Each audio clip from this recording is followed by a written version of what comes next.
J'ai une excellente nouvelle. Cet épisode est sponsorisé par Apnea, le nouveau spécialiste de vente de matériel d'apnée en ligne. Vous pouvez y retrouver des bipalmes Motion Off, des monopalmes 7 Composite, des masques C4 ou encore des lunettes Evolve sur apnea.com. Avec le code APNEYA5, vous pouvez acheter ce dont vous avez besoin pour vous immerger avec confort et avec 5% de réduction. Bref, on arrête la publicité ici, mais merci tout de même à Greg, le cofondateur d'apnea.com, de croire en ce podcast et de le sponsoriser. Allez, let's dive!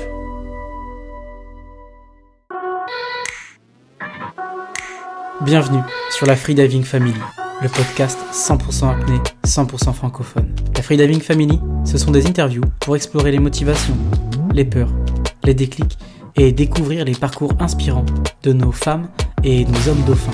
Je suis Julien Moreau, membre de l'équipe de France d'apnée AIDA 2024, ainsi qu'AIDA Master Instructeur. Mais je suis avant tout, comme vous, un amoureux de l'océan et de la communauté apnée.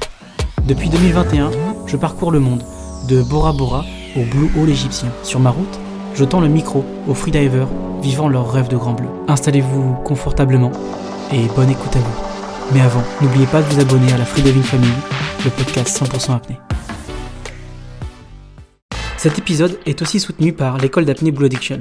Elle est basée dans le sud de la France, à La Londe-les-Morts et Bornes-les-Mimosas. Depuis 2011, Blue Addictions propose des formations AIDA et FFESSM. Vous pouvez vous y former comme MEF1, passer votre RIFA ou encore faire votre AIDA 4. Que vous soyez un club, un débutant curieux ou un apnéiste confirmé, Blue Addictions vous propose des stages variés, des masterclass avec des grands noms de l'apnée, des ateliers sur la compensation avec Federico Mano. Blue Addictions dispose de 2 semi-rigides équipés de potence amovible et de 2 centres pour vous recevoir avec confort. Blue Addictions, c'est aussi une équipe d'apnéistes compétiteurs au niveau international, avec la Blue Addictions Pro Team. Merci à l'équipe Blue Addictions de soutenir le podcast Freediving Family. Salut, Yaorana, bonjour, la Freediving Family. Je suis super heureux de vous retrouver pour un nouvel épisode. Et je peux vous assurer que celui-là, il va vous apprendre plein de choses. Parce que j'ai invité Marion Noulian. Elle est membre de l'équipe de France AIDA Piscine, ok, mais elle est aussi chercheuse, docteur en neurosciences au CEA. Et elle travaille au Neurospin. Elle étudie l'hypoxie, donc le manque d'oxygène sur le cerveau et notamment sur l'hippocampe, c'est la partie du cerveau qui gère notre mémoire. Nous allons discuter ensemble de l'effet des syncopes sur notre cerveau et avec détail pour répondre à la grande question que beaucoup d'apnéistes se posent après des apnées longues où ils ont l'impression de tout oublier. Est-ce que nous abîmons notre cerveau? Est-ce que nous abîmons notre hippocampe en faisant des apnées? Marion Noulian a aussi réalisé le projet de recherche Hypoxia en faisant des IRM, des images par résonance magnétique sur les cerveaux de 20 apnéistes réalisant dans la machine des apnées de 2 minutes. Et elle a pris aussi 20 personnes qui ne sont pas des apnéistes pour regarder leur cerveau. J'aurais adoré faire partie des cobayes. Marion, pense à moi la prochaine fois. Marion, pour étudier le manque d'oxygène et l'adaptation du cerveau à l'hypoxie et notamment de l'hippocampe, elle travaille aussi sur des rats de laboratoire. Donc c'est pas une blague. Marion, en plus d'être coach en club d'apnée, elle coach dans son travail des rats de laboratoire à réaliser des apnées non forcées pour étudier l'adaptation de leur cerveau au manque d'oxygène. Vous découvrirez dans cet épisode ce que l'équipe du CEA Neurospin ont découvert sur l'adaptabilité du cerveau au manque d'oxygène. Attention chers amis, cet épisode est technique, il est précis, comme celui avec le médecin hyperbare Romain Guénéguès. J'ai tâché de résumer et de vulgariser au maximum. Ce qui est certain, c'est que vous comprendrez bien mieux votre corps à la fin de cet épisode. Mais avant de commencer, avant de partir en immersion dans votre cerveau, merci de vous abonner et de noter 5 étoiles le podcast.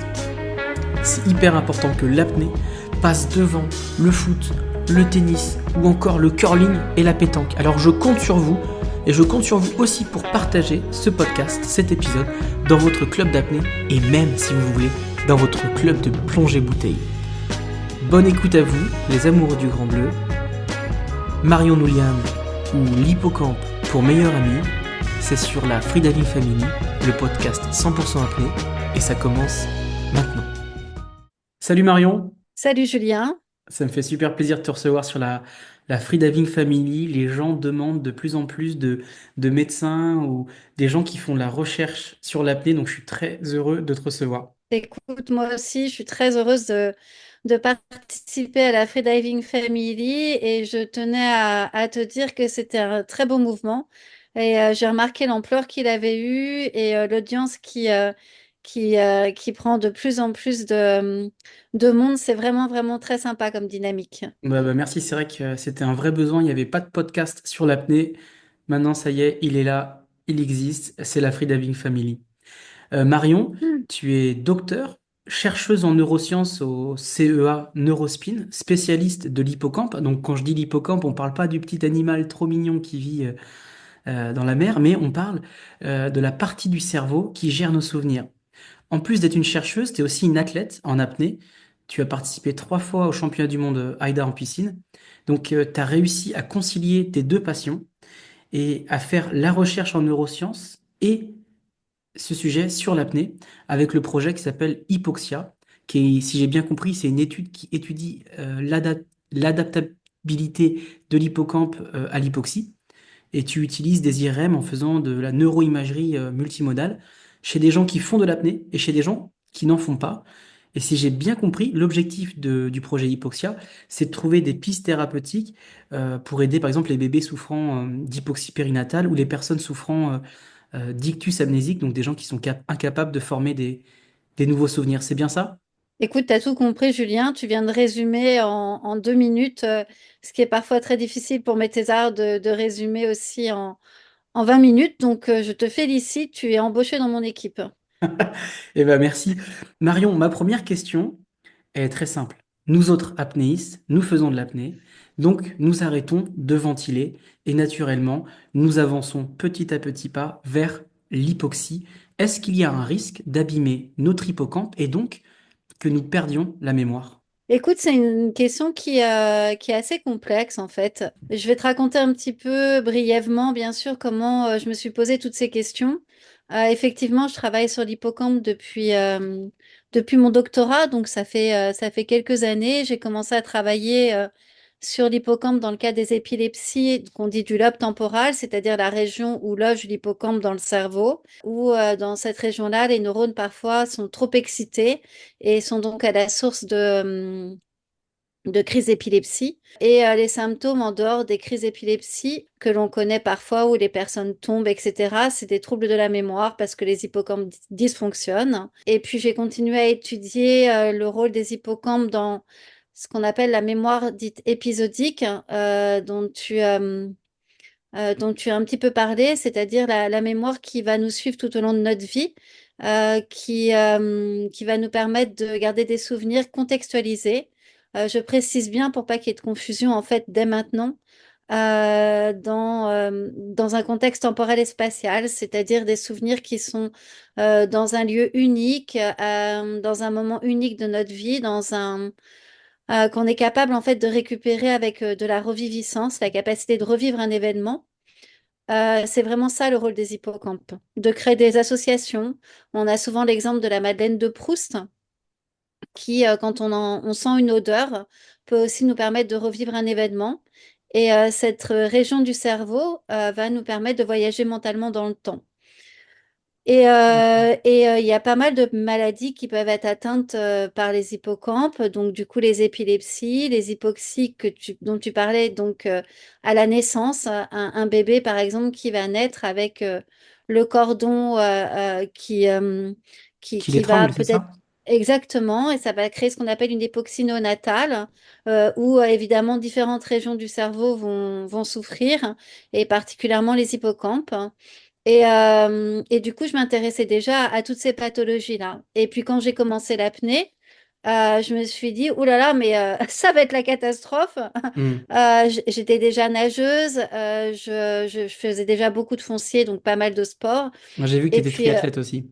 voilà, et du coup, les copains m'ont dit, je fais de la voile, j'étais déjà pas mal en mer. Les copains m'ont dit, essaye l'apnée sportive. Et quand j'ai vu qu'il y avait des apnéistes qui commençaient à faire 3-4 minutes de statique, j'avais notion du record de Stéphane Misfud avec 11 minutes. Je me suis dit, mais moi, je veux pas avoir des problèmes d'hippocampe. Et j'ai été assez surprise, encore une fois, de l'adaptabilité au niveau du cerveau. C'est vraiment le fond de mes recherches, hein, l'adaptabilité cérébrale. Et je me suis dit, il y a un truc, comment est-ce que le cerveau est capable de s'adapter à cette possibilité d'avoir une baisse de Hmm. l'oxygène, à quelle fréquence, en combien de temps, sans qu'il y ait de troubles de la mémoire. Et Bah, puis ça j'ai devait être commencé assez drôle. à étudier un peu ça. Tes premiers Mm. statiques, ça devait être très drôle. Tu devais être en train de chercher à te détendre, de chercher à te relâcher. Et tu devais te poser plein de questions hypothétiques sur l'impact de l'hypoxie sur l'hippocampe. Ça devait partir dans tous les sens. En fait, sur moi, ça partait pas trop parce que oui, oui. En fait, c'est surtout en regardant les autres que ça a commencé à me poser beaucoup de questions. Ouais, ouais, ouais, ça partait dans tous les sens. De toute façon, dans cette configuration, je me pose beaucoup de questions au fur et à mesure dans mes entraînements, comment réagit la physiologie, comment réagit le cerveau, à toutes ces possibilités d'adaptabilité. D'emblée, ça m'a pas trop perturbée. C'est au fur et à mesure que ça a commencé à vraiment me poser beaucoup de questions. Oui. Ok. Donc pour Et du résumer, coup, pour répondre à ta question qui est très complexe, oui. je t'en prie. Donc la question était, est-ce que à cause de C'est l'hypoxie, on risque d'abîmer quand notre hippocampe et donc d'avoir des pertes de mémoire? je dirais que comme dans tout, tu vois, c'est un sport qui nécessite de la progressivité. Je crois que le corps, de façon générale, et donc le cerveau aussi, a une grande, grande capacité d'adaptabilité. Que si on lui demande de faire des choses de façon trop brutale, hein, les hippocampes vont pas du tout apprécier et vont se mettre en réaction et du coup en protection. Apparemment, on a une grosse capacité d'adaptabilité. Si Mhm. elle est progressive, il n'y a pas de risque. En tous les cas, les premiers résultats qu'on met en évidence montrent qu'il n'y a pas de trouble de la mémoire dite épisodique avec un entraînement progressif du type qu'on pratique dans les clubs classiques d'apnée. Ok. Après, sur les athlètes de haut niveau, les élites, là, on passe dans d'autres registres.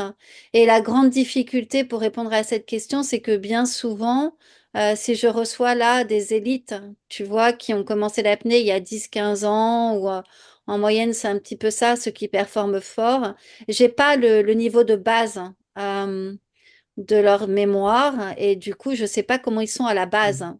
Donc, c'est Ok. un peu plus compliqué. Donc tu émets Je sais pas si l'hypothèse je suis que claire dans ma réponse. tu émets une hypothèse, c'est que euh, un apnéiste normal qui s'adapte petit à petit à l'hypoxie n'a pas de risque d'abîmer son hippocampe et Mm. donc de perdre la mémoire parce que de toute façon il y a une adaptation du cerveau.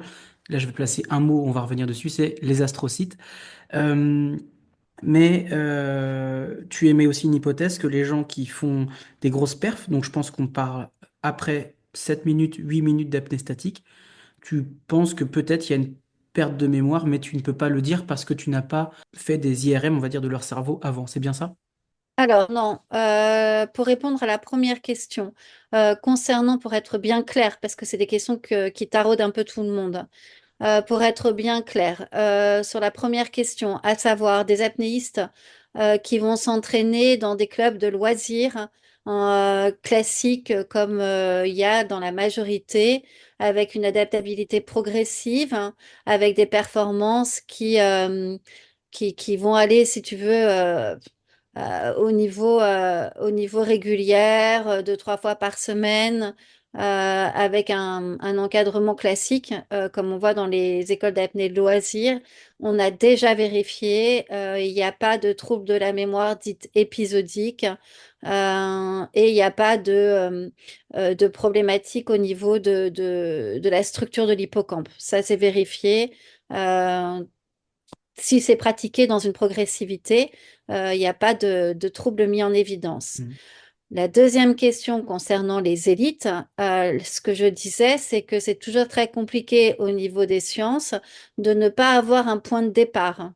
Or, la plupart des champions à l'heure actuelle qu'on a, s'ils arrivent là où ils en sont, c'est que ça fait bien longtemps qu'ils font déjà une grosse pratique de l'apnée avec un gros volume d'apnée Et du coup, j'ai pas le niveau de base de référence pour savoir finalement quel était leur niveau initial au niveau de la mémoire. Donc, je ne pourrais pas comparer s'il y a eu une Hmm. évolution de leur score de mémoire par rapport à ce qu'ils étaient à l'initial, en fait. Donc, pour l'instant, la question reste un peu en suspens. Ok. Donc ça veut dire que toi, tu as fait des recherches ou d'autres médecins ont fait des recherches sur les hippocampes des apnéistes, c'est ça? Et qui ont dit, bah, il n'y a pas de souci sur la mémoire Ah ben là, épisodique. je, en fait, il n'y en a pas d'autres. C'est celle que je viens de terminer avec là, elle est carrée quoi. Ça y est, Hmm. c'est fait à Neurospin. Les résultats sont là. Hmm. On a étudié ça en fait à Neurospin. On a des IRM. Et pour étudier ça, j'ai suivi des apnéistes, enfin avec mon équipe, on a suivi des apnéistes pendant toute une saison. Et on leur a demandé de venir au début de la saison et à la fin de la saison pour faire leur IRM et vérifier s'il y avait une évolution des hippocampes. Et on a fait des tests de mémoire et on a vérifié si au cours de la saison, il y avait des modifications de leur capacité de récupération au niveau de la mémoire dite épisodique. Et on voit que comparativement à des contrôles qu'on dit appariés, c'est-à-dire qui sont appariés en termes d'âge, et là, on les a appariés aussi en niveau de volume sportif, mais qui ne font pas d'apnée. Il n'y a pas de différence sur le plan longitudinal, donc du début de la saison à la fin de la saison. Ça veut dire que les apnéistes sont leur propre contrôle en quelque sorte, mais il n'y a pas non plus de différence par rapport à des sportifs qui ne font pas d'apnée. Ah, ok. Donc Ce l'apnée qui n'est est, qui absolument est pas dangereux pour le cerveau, pour la mémoire et pour l'hippocampe. à condition que ça soit fait dans un cadre De progressivité. progressif. Absolument. Après, comme D'accord. tout sport extrême, quand tu rentres dans de l'extrême, bah, sport extrême a ses conséquences extrêmes. Voilà, ça c'est un autre sujet, on rentre dans un autre univers. Ok. Euh, Souvent, les freedivers, quand ils poussent trop, lorsqu'ils ne s'écoutent Mhm, pas, ils vont à la syncope, ils vont au blackout, ils vont au-delà du mhm. seuil de tolérance, enfin au-delà du seuil de hypoxique, et ils tombent dans les pommes. Est-ce que tu peux nous décrire ce qui se passe exactement dans le cerveau lors d'une syncope? Alors, je vais te reprendre un petit peu sur une notion quand on dit que souvent les freedivers, ils vont faire une syncope quand ils ne s'écoutent pas. Alors, je suis aussi instructeur AIDA et aussi instructeur régional sur les deux fédérations en fait. J'encadre en plus. J'aime pas trop le laisser passer un message comme ça, de dire que c'est parce que les freedivers, les apnistes ne s'écoutent pas. C'est pas toujours si simple.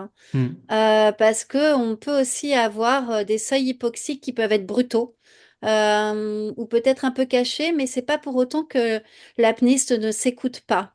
Il peut y avoir des apnéistes très vigilants, très à l'écoute sur leurs signes hypoxiques, mais qui ont des seuils beaucoup plus brutaux que d'autres. Et puis, tu peux pas vraiment choisir ta physiologie. Ou alors, tu peux être un jour en compétition, avoir beaucoup de stress, beaucoup d'adrénaline, que tu peux pas prévoir, de la fatigue et qui vont venir un peu masquer des attentes physiologiques sur le plan de l'hypoxie. Et pourtant, tu es à l'écoute et d'un seul coup, c'est des seuils qui peuvent faire on-off et ça n'a rien à voir avec la notion de pas s'écouter. Tu vois ce que je veux dire, Ok. Julien? Donc c'est vraiment des fois des gens, ils ont un seuil de tolérance hypoxique qui peut être très brutal et ils vont le découvrir, hélas, en même temps que ça arrive. Exactement. Et bien sûr, souvent même ils le découvrent après. Donc c'est pour ça, j'aime parce que ça peut être très culpabilisant aussi de se dire, je me suis pas écoutée, Hmm. c'est pourtant pas ce que j'ai voulu. Et tu vois, ça fait un petit peu le chien fou qui a pas fait attention. C'est pas toujours aussi simple que ça. Donc voilà, c'était ma petite remarque par rapport à ça parce que ça fait plusieurs fois que j'entends ça, même dans les podcasts. Tu sais, ça fait un peu l'apnée pas propre Hmm. de celui qui a un blackout. Et c'est pas tout à fait vrai, hein. Je connais pas beaucoup d'apnéistes qui se disent ouais, coûte que coûte, moi j'y vais. Et puis, si je fais une syncope, bah, tant pis, hein. Tu vois, c'est quand même pas fréquent. Du point de vue du cerveau, bah, enfin, on va pas refaire toute l'histoire. Je sais que Romain en a déjà parlé. Hein, ça veut dire qu'à un moment donné, la diminution d'oxygène est trop importante et que bah, finalement, il va y avoir une syncope euh, avec le croisement de l'envie de respirer, l'augmentation de l'hypercapnie, l'augmentation du CO2 et la diminution de l'O2. Donc ça a été rappelé plusieurs fois. Hmm. Je dirais que ce qui est plus joli d'essayer de comprendre, parce que je vais rester dans mes domaines d'expertise, c'est qu'est-ce qui va se passer en fait au niveau de la mémoire. Ce qu'on observe parfois, c'est que les apnistes, en fait, ils vont avoir une perte de mémoire avant l'arrivée de la syncope. Euh, ils, ils vont décrire en fait cette sensation de continuer un petit peu à nager et puis tout d'un coup ça se brouille. Ils peuvent avoir parfois presque des sensations oniriques, des hallucinations. C'est décrit parfois dans les syncopes, en piscine comme en mer. C'est pas que lié à la narcose. Comme un sentiment d'être dans un rêve, Hmm. une vraie production onirique qui est presque plus puissante que ces moments de rêve. Tu sais, Hmm. c'est Non, un mais j'ai peu adoré. J'ai les... fait un blackout une fois à Lanzarote. J'avais hyperventilé. J'ai Ouais. tourné à 100 mètres. Et donc je suis sorti, j'ai pris la ligne, j'ai respiré, j'étais content, tout le monde m'applaudissait. La réalité, c'est que j'étais la tête sous l'eau. Et c'est Eric Marshall, un des champions statiques, qui m'a récupéré et qui me tenait. Et en fait, je me suis réveillé, mais je m'étais inventé toute une histoire dans ma tête qui était géniale. Bah déjà, tu étais resté dans le contexte de la piscine parce que parfois, il y a des perceptions qui sont liées à la syncope qui peuvent transporter complètement ailleurs hein, et qui sont très très puissantes. C'est vraiment une grosse hallucination. C'est presque ces semi-rêves qu'on a entre l'éveil et le début du sommeil. C'est des dissociations de vigilance, hein, très exactement. Il y a aussi probablement des neurotransmetteurs qui sont déchargés pour venir un peu protéger et qui vont avoir un petit peu des effets un peu comme le LSD, hein, faut dire les choses comme elles sont, et Ok. qui créent cette sensation très très puissante de plaisir quand le cerveau va se dire, ouh là là, mais attention, on va être en souffrance, protéger de tout ça, et c'est ça qui crée des hallucinations très puissantes, ce qui fait que l'apniste, quand il revient d'une syncope, est vraiment dans un moment euh, de changement presque temporel, contextuel, qui est très rapide, hein. Le cerveau va très très vite recontextualiser, mais on a la sensation d'être réveillé d'un monde d'ailleurs, en fait. Hmm. Et, euh, et même parfois, on peut avoir des apnéistes aussi qui vont continuer à nager qui vont sortir faire un protocole de sortie sur un ordre simple. Souvent, d'ailleurs, quand il a été très, très automatisé, on peut avoir un apnéiste qui n'a plus le souvenir d'avoir nagé depuis à peu près 20-30 mètres. C'est une approximatisation, hein, qui va sortir, faire son protocole de sortie, qui peut tomber à ce moment-là en PCM ou en syncope. C'est pour ça qu'on dit qu'il faut bien rester à côté d'un apnéiste qui sort, qui est pas très vigilant parce que là, ça peut arriver juste après et qui va ne plus se souvenir d'avoir fait le protocole, Hmm. d'avoir nagé avant. Et ça, c'est encore des systèmes de protection du cerveau qui, pour les structures qui sont les plus sensibles à l'hypoxie, notamment l'hippocampe, vont mettre en place des systèmes d'équilibre entre tout ce qui est activateur-inhibiteur au niveau du système nerveux central et de sorte que l'hippocampe se met un peu en quelque sorte en stand-by et du coup ne va plus être en charge d'encoder tout ce qui se passe. Encoder, c'est-à-dire de prendre les informations qui se passent dans l'environnement pour les stocker sous forme de souvenirs. Donc il se met en Ok. stand-by, il ferme la boîte de Pandore en quelque sorte. Hmm. Il ferme la boîte à souvenirs Exactement. pour Il que s'en les occupe autres parties du cerveau puissent continuer à travailler tranquillement. exactement, tranquillement, en tous les cas en survie. Au-delà de ça, les autres parties du cerveau, c'est souvent le système moteur, c'est le système de la vigilance, tout ce qui est respiration, etc. Et du coup, l'apnéiste, lui, va continuer à nager. C'est aussi des régions du cerveau qui sont plus anciennes sur le plan de l'évolution, donc plus archaïques, plus dans tout ce qui est contrôle simple, en quelque sorte. Hmm. Et du coup, c'est pour ça qu'au moment de sortir, l'apnéiste est tout à fait capable de faire un ordre simple, hein, parce que on est sur de l'automatisation qui demande en fait beaucoup moins de contrôle, hein, sans en avoir souvenir. Il y a une autre partie encore qui est, alors moi je suis très dans des perspectives évolutionnistes, hein. L'hippocampe il se met aussi en stand-by pour se protéger, parce que sur le plan de l'évolution, si on abîme ces régions-là, on devient immédiatement une proie pour tout ce qui est de l'environnement, parce que si demain matin tu te réveilles et que tu ne sais plus qui tu es, si tu sais plus si la personne que tu rencontres peut potentiellement être un ennemi ou un ami Hmm. pour toi, ça veut dire que tu perds toute ton identité. Et c'est la raison pour laquelle ces régions-là se protègent immédiatement. Que Euh, l'on, que bah, pour survivre, pour vraiment être en mode survie, quoi. Absolument. Bah, Hmm. surtout pour te protéger. C'est un système évolutif, hein, environnemental. C'est la protection immédiate de la proie éventuelle qui pourrait venir vers toi. Donc, bah, elle se protège, hein, pour pas perdre ton identité et que quand tu reviennes, tu puisses immédiatement réouvrir cette boîte de Pandore et savoir qui tu es. D'accord. Donc, elle se protège. Et donc, la syncope, on peut avoir des hallucinations très fortes. Mm. L'hippocampe qui gère les souvenirs, c'est une des premières parties du cerveau à s'éteindre pour nous protéger. Euh, mais j'avais une autre question, c'est quand on fait une syncope, on est d'accord qu'on a besoin des molécules d'oxygène pour continuer à survivre. Est-ce que par exemple, les molécules qu'on a dans les bras, dans les cuisses, vont remonter au niveau du cerveau, du cœur et du poumon? Il va y avoir avec tout ce qui est vasoconstriction, ça va être en faveur des organes nobles, c'est certain. Ça va favoriser l'oxygénation du cerveau en priorité, mais jusqu'à une certaine limite en fait. Hmm. Donc pendant la Et syncope, il y a cette aussi limite, une vasoconstriction qui emmène plus de sang aux organes nobles.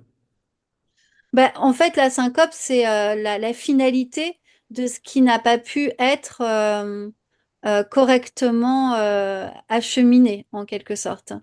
Et c'est un peu, on tire le signal d'alarme pour dire attention, là, vous dépassez le seuil. Si ça va trop loin, on bascule vraiment dans... En fait, on parle d'hypoxie, on devrait parler d'hypoxémie exactement, mais si on dépasse ce seuil-là, on va vraiment basculer vers l'hypoxie et donc vers les dommages cérébraux. Donc la syncope, c'est un petit peu l'étape qui précède ce qui pourrait être le pire en quelque sorte. D'accord. Et j'ai pris le temps de lire tes documents et j'ai compris qu'on avait beaucoup étudié la production d'ATP, la production d'énergie en anaérobie et en aérobie. Quand on manque Mhm, d'oxygène, on est en anaérobie. mhm, Et donc c'est le cas quand on fait de l'apnée, parce que la quantité d'oxygène diminue, un peu comme quand on fait un sprint sur 100 mètres, la quantité d'oxygène diminue, donc on est en anaérobie. Et dans le cerveau, on a des neurones qui s'appellent les astrocytes et qui vont créer de l'énergie qui s'appelle le lactate. Et alors que normalement, c'est la mitochondrie qui est un peu la chaudière de la cellule qui fait son travail normalement quand il y a de l'oxygène. Mais là, on passe sur un nouveau mode à travers les astrocytes et la production de lactate. Est-ce que c'est ça, cette fameuse adaptation du cerveau? Alors, ce sont des hypothèses hein, qu'on essaye de comprendre. C'est des mécanismes qui sont très bien connus au niveau musculaire, hein. C'est ce qu'on appelle les différentes filières énergétiques, hein. En fait, juste pour résumer, pour bien recontextualiser, parce qu'autrement ça fait un peu des grands sauts dans nos cellules. euh, à la différence des bactéries où il n'y a pas de noyau, dans nos cellules, il y a toute une machinerie métabolique. Il y a un noyau qui protège en fait notre patrimoine génétique, hein, qui va nous permettre de fabriquer des protéines. Et autour de ce noyau, il y a différents organites qui vont chacune avoir une fonction. Et dans ces organites, il y a un petit organite qu'on appelle les mitochondries, qui, pour la petite histoire, sont à la base, au cours de l'évolution, des bactéries qui se sont introduites dans nos cellules. Et ces mitochondries, en fait, ont pour rôle, ont vraiment une vie autonome à l'intérieur de nos cellules et vont être capables de dégrader les molécules de glucose qui vont rentrer dans la cellule pour fournir l'énergie cellulaire qui est essentielle, en fait, qui est l'essence pour pouvoir nourrir les autres cellules. C'est notre carburant, en fait, la mitochondrie, et elle prend notre sucre, en gros, le glucose, pour produire l'énergie, c'est ça? Absolument. Les cellules, elles comprennent pas ce que c'est que le glucose, hein, le sucre, enfin le glucose, hein, et du coup, il va falloir dégrader ce glucose pour pouvoir produire l'énergie cellulaire que l'on appelle l'ATP. Le vrai nom, c'est adénosine triphosphate, c'est vraiment Mhm. l'énergie cellulaire. Mhm. Euh, et du coup, pour pouvoir dégrader le glucose en énergie cellulaire dite ATP, la mitochondrie a besoin d'oxygène. C'est des réactions chimiques qu'on appelle d'oxydoréduction et c'est le seul moyen pour pouvoir dégrader le glucose euh, en ATP par la mitochondrie. Pour ceux qui ont fait un peu de biochimie ou de biologie, c'est le fameux cycle de Krebs qui Mhm. est absolument horrible à apprendre tellement il y a de transferts de protons, etc., etc. Donc, en fait, tant que les cellules ont suffisamment d'oxygène, eh ben, elles vont prendre leur filière énergétique et dite en aérobie, à savoir que tant qu'il y a de l'oxygène, le glucose est dégradé par les mitochondries et c'est très rentable parce que pour une molécule de glucose, on va être capable de produire 36 molécules d'ATP. Donc, c'est vraiment Ouais, elle ce est qu'on va efficace, utiliser. cette mitochondrie.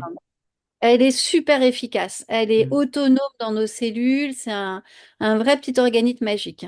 Et les astrocytes, ils sont aussi efficaces?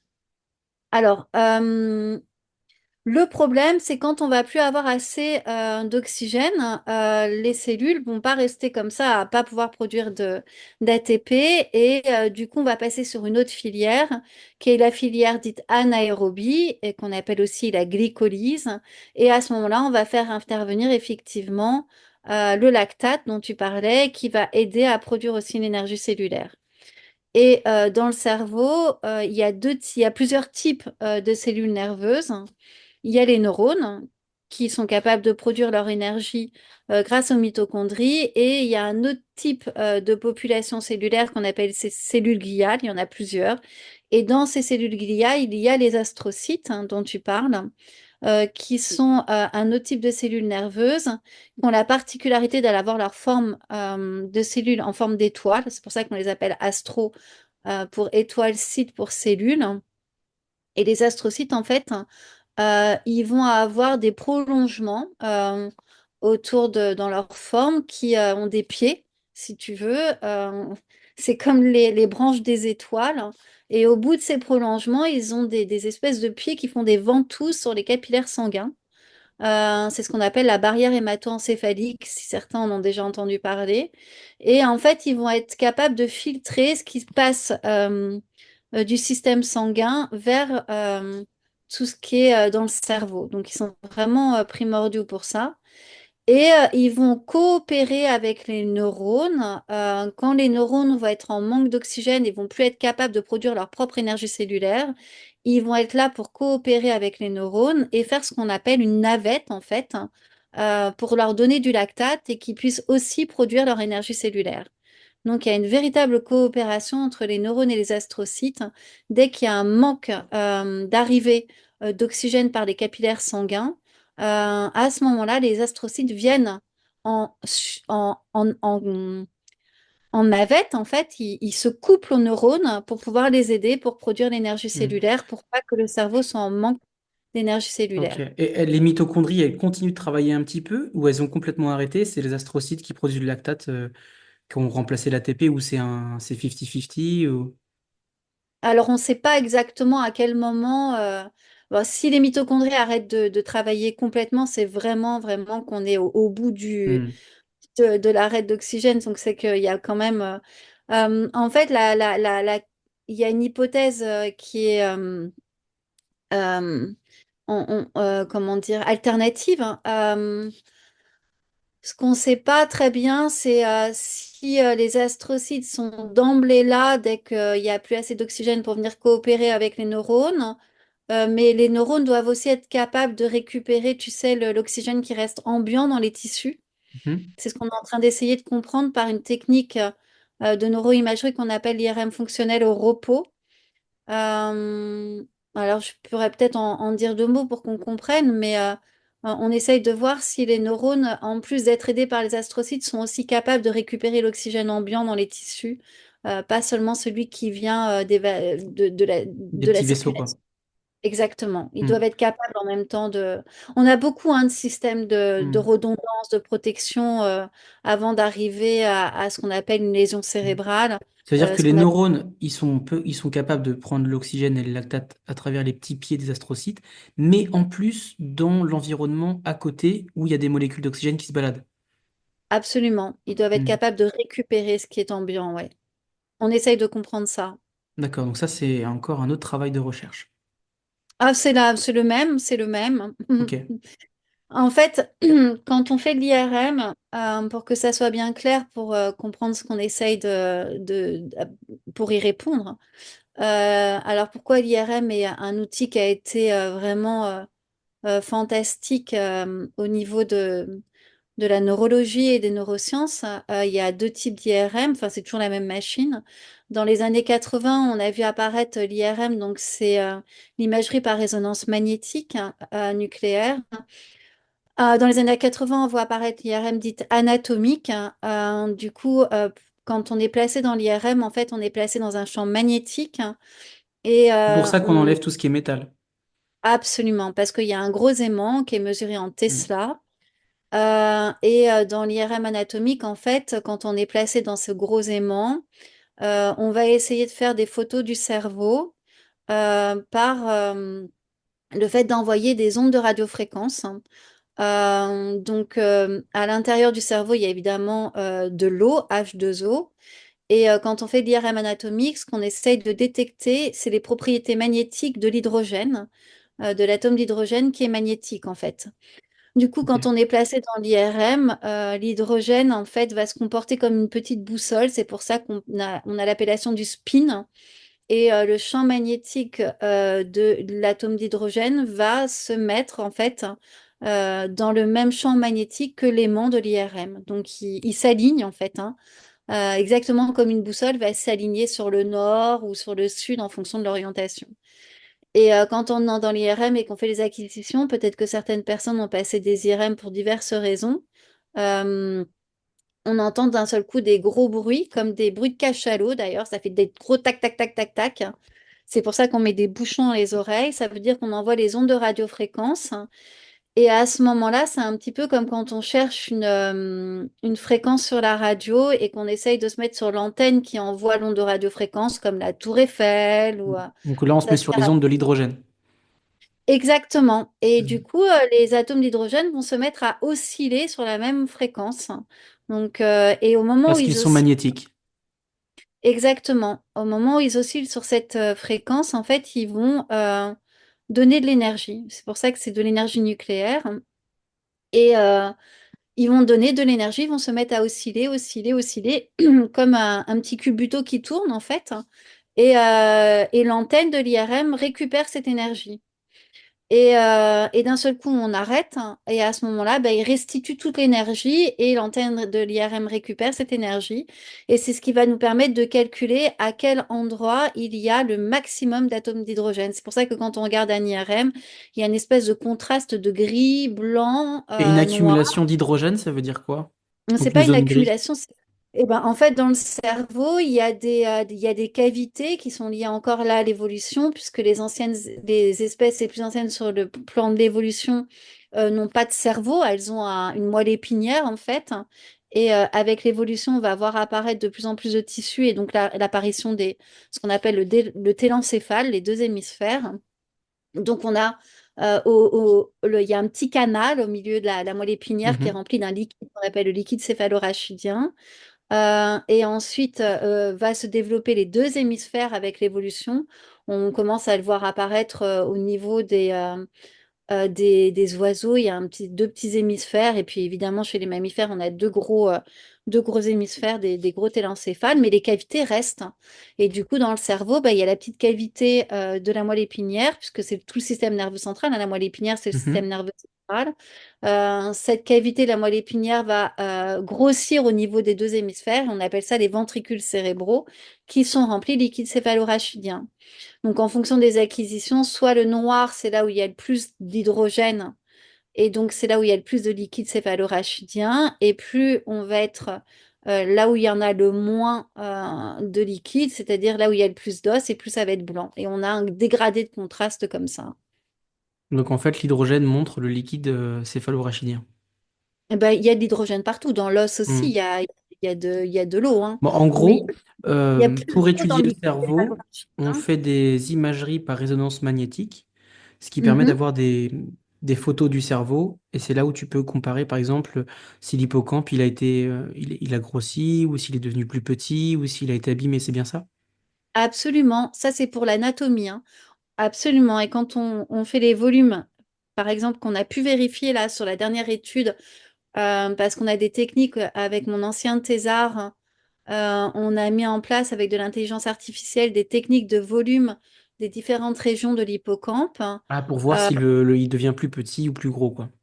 Absolument, absolument. C'est Hmm. notamment utilisé dans différentes pathologies qui pourraient, par exemple, la maladie d'Alzheimer, les Et épilepsies. Alzheimer, c'est la perte de mémoire, donc c'est l'hippocampe qui est touché. Ah ben, c'est la perte de mémoire épisodique à la base et les deux hippocampes, effectivement, qui vont avoir des pertes de neurones. Et donc, à la fin, il n'y a plus d'hippocampe. Et du coup, c'est la raison pour laquelle les patients qui ont des maladies d'Alzheimer n'ont plus de capacité de stocker des nouveaux souvenirs et puis n'ont plus de capacité au bout d'un Hmm. moment d'en récupérer. Mais que dans les épisodes, ils peuvent être capables de chanter une chanson d'Edith Piaf parce que c'est un autre type D'accord. de Notre type de mémoire.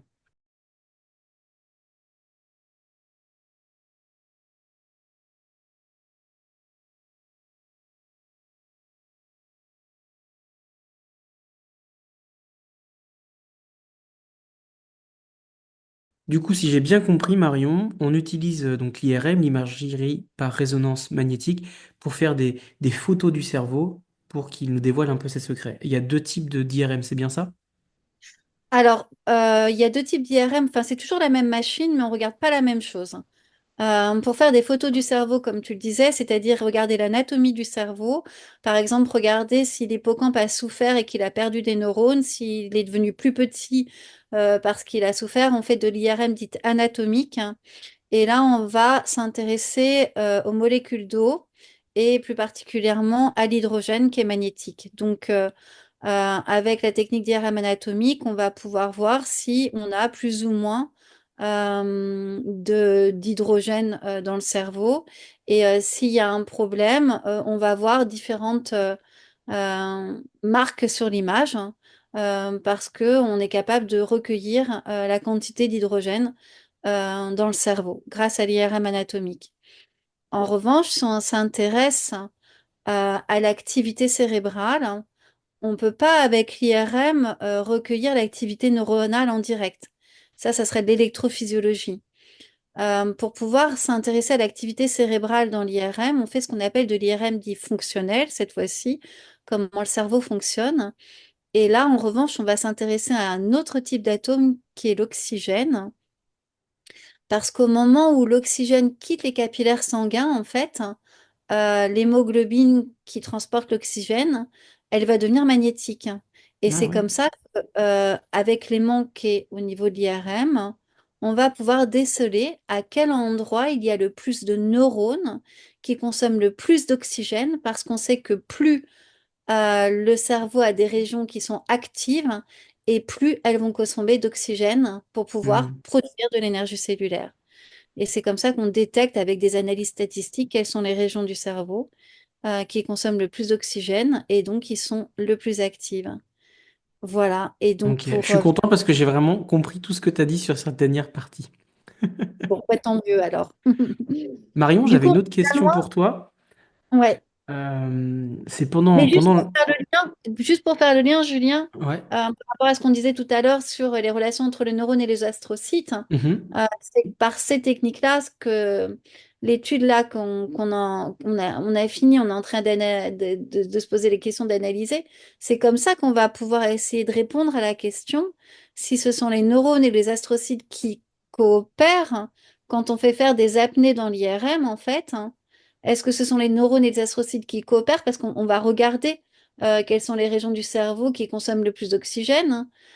Ou alors, si les neurones sont capables de recapturer de l'oxygène, c'est grâce à ces techniques qui sont très fines et qu'on est capable de faire dans un centre comme Neurospin, en fait. Hmm.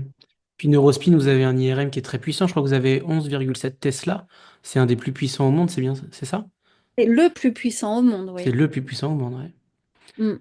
Et le Tesla, qui est, je l'ai appris en faisant cette émission-là, c'est une mesure magnétique inventée par Nikola Tesla, qui était un Serbe et qui a permis d'inventer, enfin, de faire avancer la science sur le magnétisme. Absolument. Ce qui explique la fameuse voiture Tesla, en fait, qui fonctionne à l'électricité, quoi. Absolument. C'est énorme, hein, 11,7 Tesla. Mais oui, C'est un ouais, champ j'ai cru magnétique, comprendre hein. ça, ouais. Mais même Mais toi, tu là, on n'utilises est pas 11,7, tu utilises 2, quelque chose, c'est ça? 3 Tesla parce 3 qu'on fait Tesla. aussi de la spectroscopie. On essaye de capter le lactate, hein. Du coup, comme on fait plusieurs types de neuroimagerie, on n'a pas voulu monter trop dans le champ magnétique pour pas avoir des difficultés d'acquisition qu'on utilise plutôt quand on fait un seul type d'acquisition.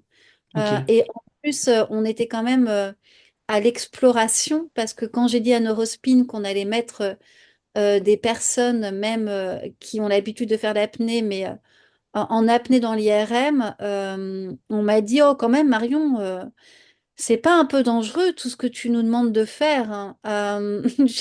Il a fallu pouvoir défendre le projet quand même, Hmm, parce que quand on dit aux médecins que les apnéistes ont des saturations d'oxygène qui descendent assez bas, il faut rappeler hmm. qu'à la Covid, à 96%, on emmenait tout le monde à l'hôpital. Donc je vous Ouais. laisse imaginer la possibilité de défendre un projet comme ça Où on descend sur le... sa saturation d'oxygène, ouais, ça peut descendre bas, hein. D'ailleurs, les cours AIDA disent qu'on peut aller au blackout en dessous de 45%. Hmm. Personnellement, quand je m'entraîne à sec, des fois, je mets mon oxymètre et j'arrive à Hmm. 37% de saturation en oxygène. Donc c'est vrai qu'on peut descendre assez bas. Et Voilà. du coup, comment tu as réussi à les convaincre?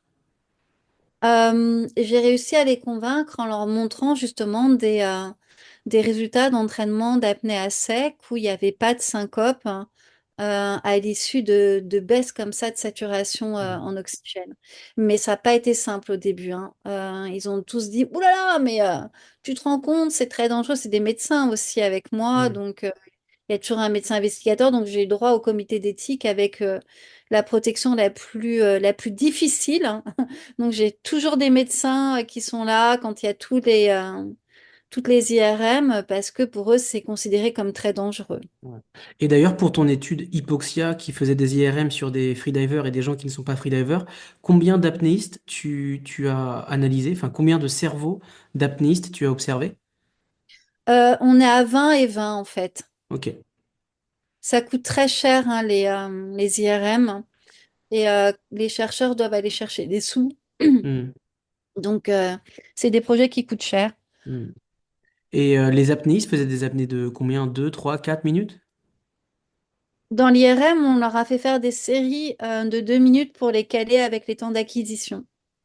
Parce que c'est le temps que la machine prenne tout le magnétisme dans le cerveau, c'est ça? Oui, c'est en quelque sorte ça, oui. Mm, mm. Ok. Marion, j'avais une autre question. J'ai lu le livre de Frédéric Lemaître Mhm. et j'ai cru comprendre. Donc, quand on fait une syncope, donc il y a une ischémie, une hypoxie, un manque d'oxygène, voilà, le cerveau, pendant ce traumatisme, va produire une accumulation d'adénosine. Mm. Euh, Cette accumulation d'adénosine, d'ailleurs, elle reste un moment en fait dans le cerveau. En fait, elle part pas comme ça apparemment. Donc ma question c'est, est-ce que cette accumulation d'adénosine après une syncope va rester dans le cerveau? Est-ce qu'elle s'accumule? Et est-ce que la syncope appelle la syncope? Est-ce que quand quelqu'un fait une syncope, cette personne est plus sensible à en faire une à cause de l'accumulation de l'adénosine? Ah bah, l'adénosine, on en a parlé tout à l'heure, hein, c'est le carburant des cellules, l'adénosine triphosphate, hein. Il n'y a pas vraiment d'études c'est pas très clair, on ne sait pas exactement, hein, parce que tu vas le retrouver aussi sur les problèmes cardiaques, c'est des questions, hein, l'adénosine, mais il n'y a pas assez d'études aujourd'hui pour pouvoir répondre clairement à cette question. Euh, du coup, tu sais, en science, dans ce genre de situation, tant que ça n'a pas été répété, vérifié, on ne peut pas répondre à une telle question. D'accord. Donc on n'a pas encore la réponse à ça. Non, il n'y a pas assez de données scientifiques, hein, pour pouvoir affirmer que l'adénosine sera un biomarqueur systématique, observé dans le cerveau. Il n'y a pas assez de données. Je pense qu'on n'a pas assez de données là-dessus pour pouvoir en faire un biomarqueur systématique des syncopes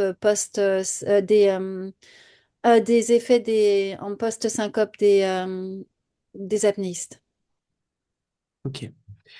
Eh ben, merci Marion pour toutes ces informations sur le cerveau. On va revenir quand même sur ton profil Mm. d'apnéiste, parce que tu as quand même fait 3 championnats du monde. Tu fais aussi des compétitions fédérales. Si j'ai bien compris, tu fais 200 mètres en monopalme et en apnée statique, tu es à 6-7 minutes, c'est ça? Oui, mais alors je déteste l'apnée statique.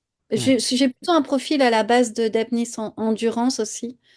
d'accord. J'ai fait des records mixtes d'endurance avec l'apnée endurance, l'association d'apnée endurance. Donc le statique, ouf. Ouais, bon, on est tous d'accord, le Mais statique, c'est vraiment très très dur.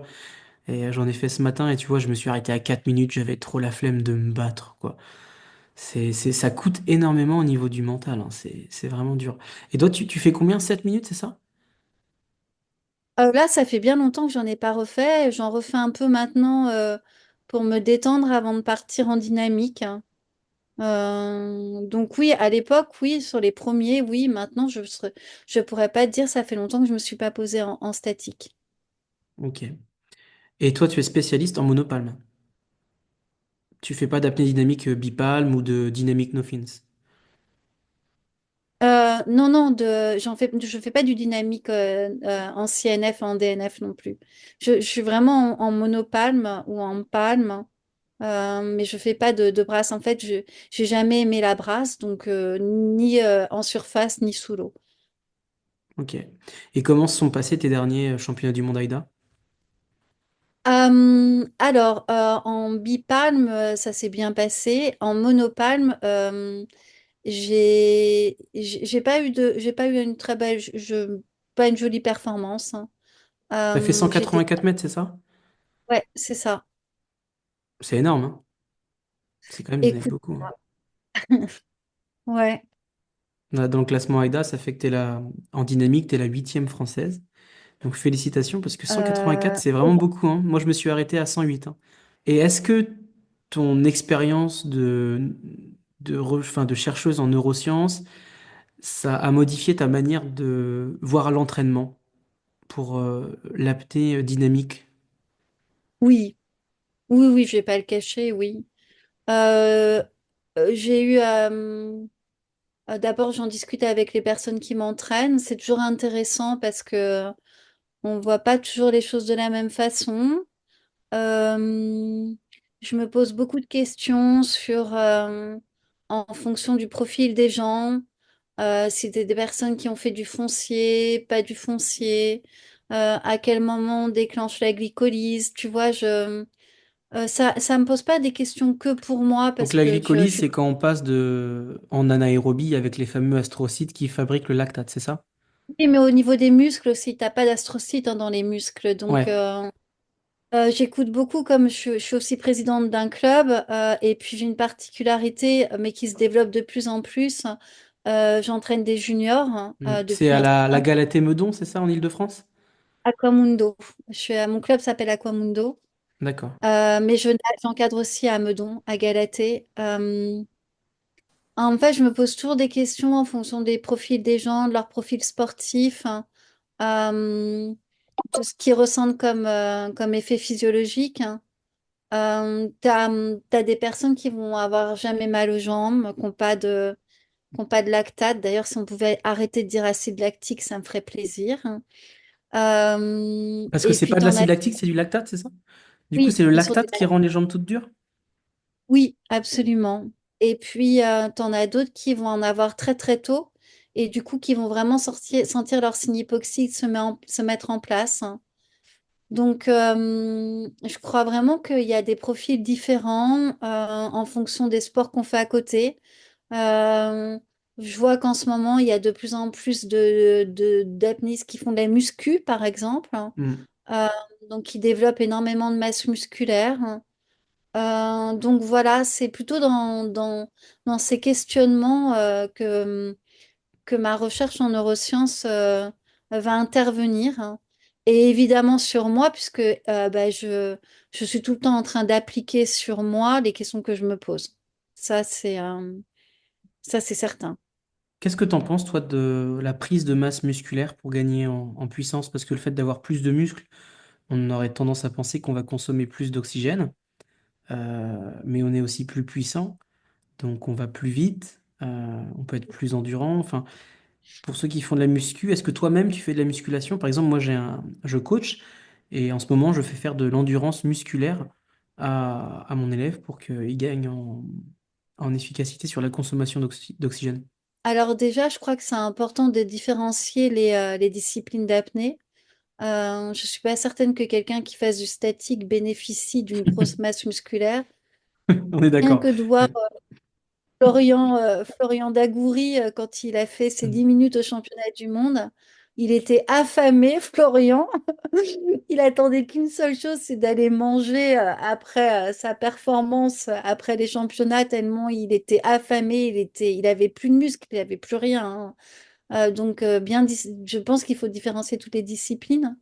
Après, du point de vue de la prise de masse musculaire, je pense que tout est une question de compromis. Je crois que toute la difficulté, c'est de trouver le bon compromis. Mais là encore, il y a encore de la variabilité interindividuelle. Quand on voit Alessia Mm. Zecchini, Alessia, elle a un muscle très sec. Elle est très fine, très sec, hein, et elle remonte de profond. Et quand on voit Alexei, on a une toute autre morphologie. Alexei Euh, Molchanov. ouais. Du coup, je sais pas, j'ai du mal à répondre à ta question encore une fois Mm. de qui est bon, pas bon. Je crois que c'est vraiment une question de compromis en fonction du corps de chacun, de son passif sportif, je crois pas qu'il y ait on n'a pas encore trouvé la recette miracle, hein. Non, bah, c'est sûr qu'on est un sport extrêmement jeune et qu'on a encore tout à découvrir et tout à faire, que ce soit en termes d'entraînement, de coaching, ça c'est clair. Mm. Euh, donc oui, donc toi en tant que coach, et pour toi-même, tu te poses beaucoup de questions pour améliorer les entraînements. Marion, qu'est-ce qui t'agace le plus dans le milieu de l'apnée? Je crois que c'est assez général, c'est le croire savoir, hein. Le croire savoir. Ouais. C'est quoi ça, le croire savoir? Alors, que je développe le croire savoir, hein. C'est quelque chose que tes élèves ou tes coachés te disent? Euh, C'est le fameux oui mais? Non, le croire savoir, c'est que tout le monde peut avoir un petit peu, tu vois, l'impression d'avoir la connaissance, hein, sur tout, Hmm. euh, avec presque une sensation de vérité parfois.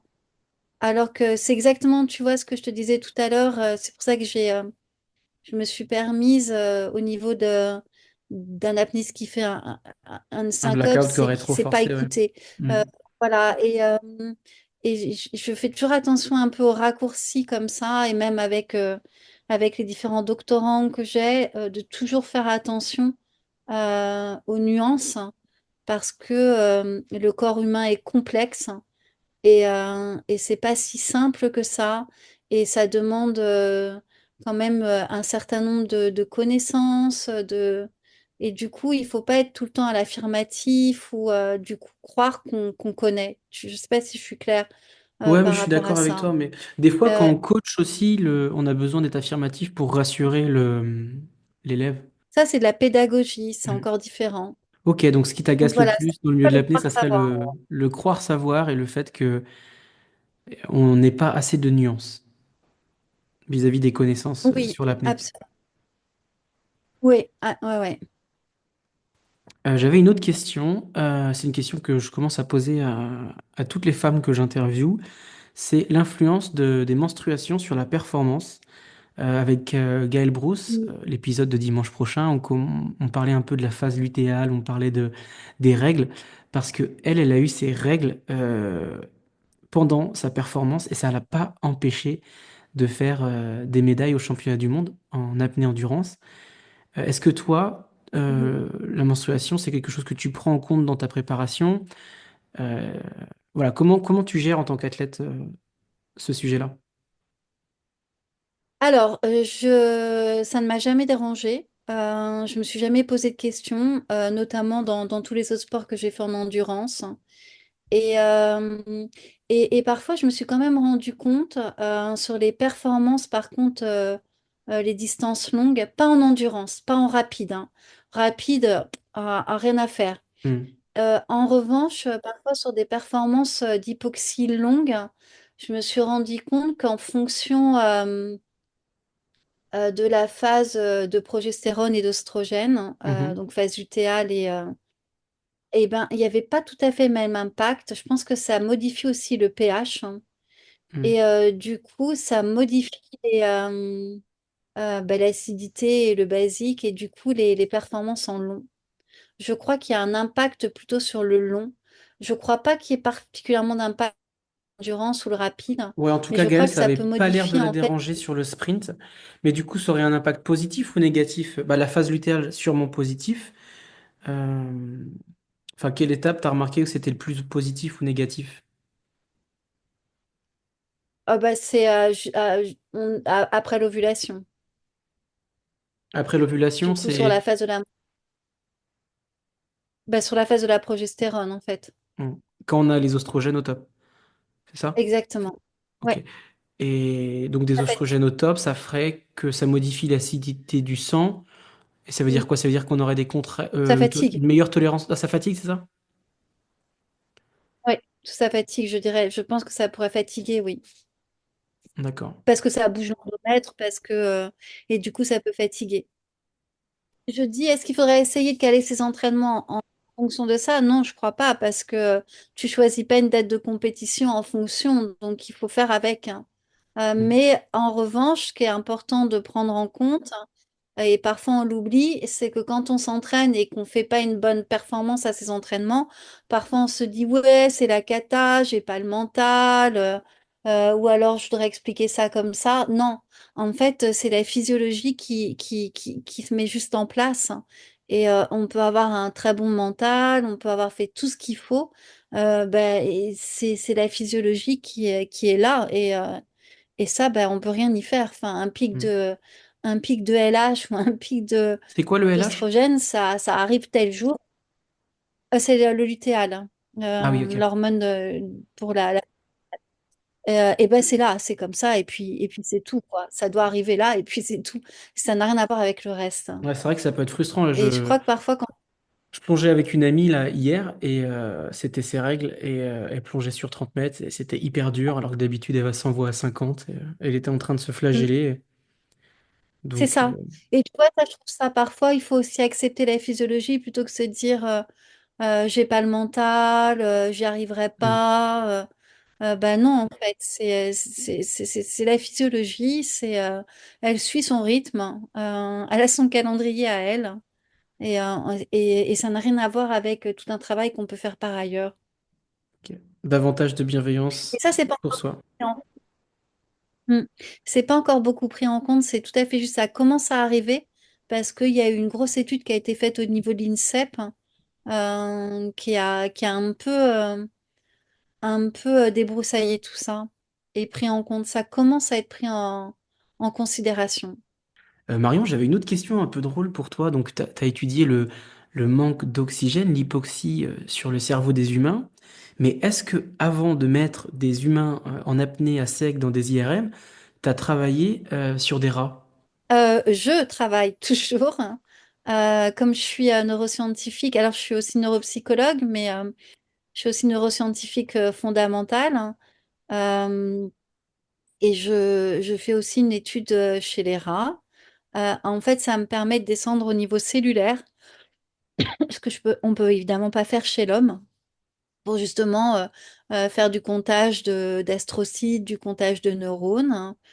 Et j'entraîne des rats en apnée volontaire, donc ce sont de véritables athlètes. J'ai une thésarde qui a fait du sport au niveau, du coup, qui est la coach de ces rats. Et C'est ils sont énorme. entraînés exactement de la même façon. Ce qui est très compliqué, c'est qu'évidemment, ils doivent partir en volontaire. Il est hors de question de les faire partir en forcé. Mm. Et du coup, à la base, en fait, quand ils arrivent, ils viennent juste d'être sevrés. Ils sont tout petits et on leur apprend d'abord à découvrir la piscine. Après, on les fait nager dans les couloirs. Et à partir de là, on a d'abord vérifié quelle souche était la meilleure pour l'apnée. On sait maintenant laquelle c'est. Et là, naturellement, en fait, il y a trois groupes de rats qui vont de se distinguer. Il y a les rats qui vont adorer aller faire de l'apnée naturellement. Donc, ils sont sur leur petite pierre, hein, dans leur couloir de nage. Et puis, hop, ils partent et ils se mettent naturellement en apnée. Donc, l'eau a monté à la surface et ils partent tout seuls. Il y en a qui, quand on monte la surface de l'eau, n'y vont plus, c'est terminé. Et ils préfèrent nager en surface. C'est pas des apnéistes, c'est des nageurs. Et puis il y en a qui, dès qu'on remplit le labyrinthe d'eau, alors qu'ils aimaient courir quand il n'y avait pas d'eau, ne veulent plus jamais se mouiller les pattes. Donc naturellement, c'est comme chez les humains, il y a ceux qui n'aiment pas l'eau, ceux qui aiment nager en surface et ceux qui aiment nager en apnée. D'accord. Et ça Et après, on représente les combien de entraîne comme ça. pourcentage, les rats qui pratiquent l'apnée? Un tiers, un tiers, un tiers. Ok.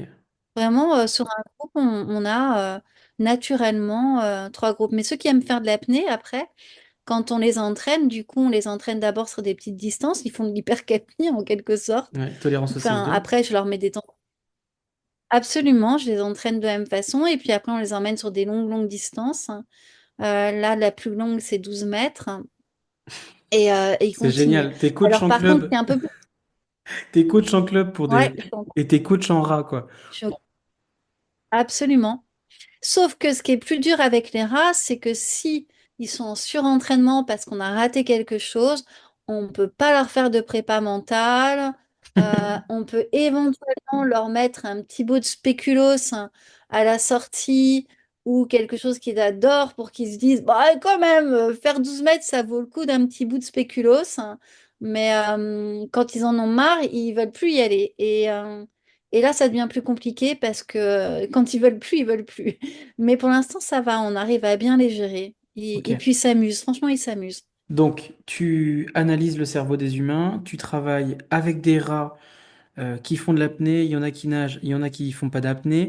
Et le fait de faire de l'apnée à des rats, ça permet d'étudier l'évolution au niveau cellulaire, euh, ce que tu ne peux pas faire chez les hommes. Ça veut dire, c'est quoi la différence exactement? C'est-à-dire que tu comptes les astrocytes, qu'est-ce que tu comptabilises de plus que tu ne peux pas faire avec les hommes? Ah bah oui, on peut compter le nombre de cellules. On peut vérifier s'il y a des nouveaux neurones, c'est surtout ça en fait, ou des nouveaux astrocytes, hein. Ce qu'on peut pas faire au niveau de l'IRM chez l'homme, on peut regarder s'il y a une consommation de glucose, une production de lactate au Hmm. niveau du métabolisme. On peut voir s'il y a une plus grande consommation d'oxygène au niveau neuronal, mais on est bien, bien loin de la résolution spatiale du neurone, hein. Ok. Alors que chez l'animal, chez le rat, on peut faire des techniques de fluorescence, d'immunohistochimie. Donc on est vraiment là au niveau cellulaire. Ok. Et est-ce que les rats qui font de l'apnée ont développé plus d'astrocytes que les rats qui ne en font pas?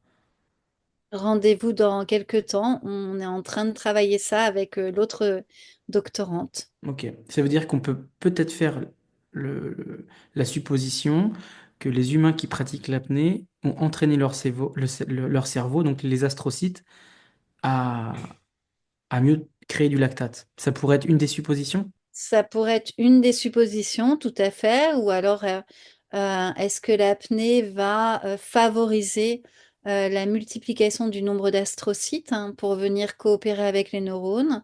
Est-ce que l'apnée va favoriser la multiplication de nouveaux neurones dans l'hippocampe, qui est la seule région qui va fabriquer des nouveaux neurones jusqu'à la fin de la vie? Voilà, c'est des questions qu'on essaye de comprendre. Autrement dit, la question qui est en deçà, et comme tu le disais, dans des perspectives thérapeutiques, hein, est-ce que tout ça, ce sont des mécanismes neuroprotecteurs qui pourraient permettre, dans le cas de pathologies avec des hypoxies, de permettre au cerveau de stimuler en apnée volontaire intermittente pour que le cerveau puisse produire sa propre Hmm. neuroprotection, comme on le Et fait ça en voudrait apnée. dire on ferait quoi? On donnerait des cours d'apnée à des Alzheimer ou des cours d'apnée à des enfants qui ont souffert d'hypoxie prénatale? Alors pour les Alzheimer, c'est raté parce que bien souvent, il y a plus de neurones. Ou alors il faudrait qu'on découvre, et c'est ce qu'on est en train de faire, quels sont les biomarqueurs qui sont présents avant la perte neuronale, et c'est pas que des problèmes d'hypoxie. Pour les enfants qui souffrent d'hypoxie néonatale, c'est tout à fait ça. Il y a des modèles qu'on dit murins chez la souris, où on a vu que quand il y avait des hypoxies néonatales sur les modèles murins, le fait de faire de l'hypoxie intermittente comme on fait volontaire va permettre de déclencher des mécanismes de neuroprotection comme le lactate, et qui vont venir protéger l'hippocampe. Donc, c'est un petit peu les questions que je me pose depuis le début. D'accord. Donc ça veut dire que des rats C'est pour ça qui à la que... naissance auraient souffert d'un manque d'oxygène, si ces rats font de Mm. l'apnée, ils peuvent protéger davantage leur hippocampe et peut-être améliorer leur mémoire, c'est ça? Améliorer, non, mais éviter qu'il y ait un déficit. D'accord. Éviter qu'il y ait un déficit. Pour clôturer cet épisode, Marion, j'avais envie de te Mhm. poser quelles sont tes ambitions dans le milieu de l'apnée? Tu as fait 3 championnats du monde. Est-ce que tu fais de l'apnée pour performer? Est-ce que tu y vas pour vraiment explorer comme un scientifique le cerveau des freedivers? Enfin voilà, quel est le projet pour toi dans les années à venir de ta pratique de l'apnée? Écoute, Julien, j'ai pas du tout d'ambition de performance. Vraiment, moi, ce qui me fascine, ça fait des années que je travaille sur cette région que sont les hippocampes, que je trouve absolument incroyable sur leur capacité d'adaptabilité. Il y a une véritable plasticité. C'est la base de notre identité, de notre conscience. Et je dirais que c'est ça que j'ai envie d'explorer, et que l'apnée est une belle porte, hein, pour essayer de mieux les comprendre. Voilà, c'est notre petite production de rêve, les hippocampes, c'est notre voyage mental dans le temps, c'est la base de notre identité. Et moi, ça me permet de boucler avec les questions que je me suis posées sur l'amnésie infantile. C'est un autre pan de mes recherches. Et je trouve que l'apnée me permet de boucler en permanence sur toutes ces questions de conscience, de mémoire, de notion du temps présent, et donc de la capacité des hippocampes à s'adapter. Donc je m'amuse là-dedans. Donc c'est un peu ça mon ambition, et je crois que j'en aurai jamais fini parce que toute question amène une autre question. Et est-ce qu'une de tes peurs profondes, ça serait pas un jour de perdre la mémoire? Ah, n'en parlons pas. Là, on a mis le doigt Euh, sur le why. En fait, tu sais, non, non, parce que je crois que quand on perd la mémoire, on ne sait pas qu'on perd la mémoire. Donc, c'est pas celui qui perd la mémoire qui est le plus gêné. Hmm. Euh, et, euh, et pour finir sur cette question, je crois que la plus grande difficulté aussi, c'est d'essayer de comprendre comment on oublie. C'est encore plus compliqué, et ça, on n'arrive pas à y répondre. Comment est-ce que ces hippocampes, qui sont des véritables ordinateurs, hein, j'ai fait quelques conférences sur les différentes régions dans l'hippocampe qui vont dire ça c'est pareil, ça c'est presque pareil, ça c'est différent. Et ce qu'on fait en permanence dans notre vie pour pouvoir se construire des épisodes, hein. Par contre, on ne sait pas comment, en fait, la nuit, quand on rêve, notamment, on récupère des souvenirs de la journée pour les réassocier à quelque chose de plus ancien pour mettre du sens. Euh, Comment, en fait, on est capable de trier les informations, et qu'est-ce qui décide de dire ça, on oublie, ça, on conserve. Parfois, on peut oublier des choses très importantes, et on va conserver des trucs complètement futiles, hein. Et ça, on n'est pas du tout au clair encore hein, avec tout ça. Et comment on peut se rappeler de souvenirs de façon unique hein, avec des mécanismes protéiques, des mécanismes génétiques et en même temps avoir des émotions. Voilà, c'est tout ça en fait qui me fascine. Ouais, c'est la boîte à souvenirs, c'est un sacré logiciel à comprendre. Euh, Incroyable. et au niveau du coup de ce fameux hippocampe qui gère nos souvenirs, comme tu dis, il y a des choses des fois stupides. Euh, on s'en souvient avec J'ai pas dit précision. stupide, j'ai dit futile. Ouais, J'ai dit futiles, mais futile. des choses, voilà, bon, pas forcément intéressantes, et des choses très importantes que l'on oublie. Par exemple, le traumatisme. Est-ce que pour nous protéger, le cerveau va supprimer des traumas? Et c'est pour ça que des fois, c'est des années plus tard que l'on se souvient des traumas, parce que l'hippocampe cherche à nous protéger, et c'est pour qu'on le survivre. On le survive. Oula, j'arrive plus à parler, moi. Oui, oui, là, tout à fait. Alors, il est détruit, il le détruit pas, hein.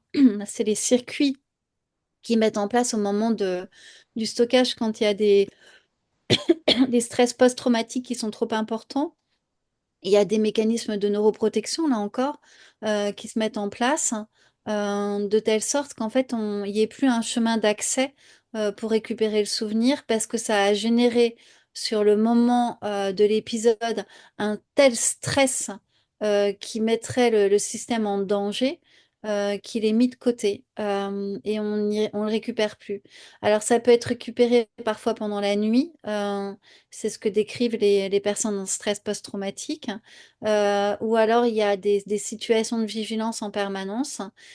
C'est pour ça que de plus en plus, alors pour m'intéresser au PTSD, donc les stress post-traumatiques, on parle de. Avant, on pensait par exemple chez les militaires que quelqu'un qui avait subi un stress post-traumatique, il était hors jeu. Maintenant, il y a de plus en plus de protocoles dits de déchocage, hein, c'est-à-dire qu'on a des périodes où il faut intervenir avant qu'il y ait une consolidation justement du système pour ne plus avoir accès aux souvenirs. Et puis pour travailler sur le traumatisme, en fait.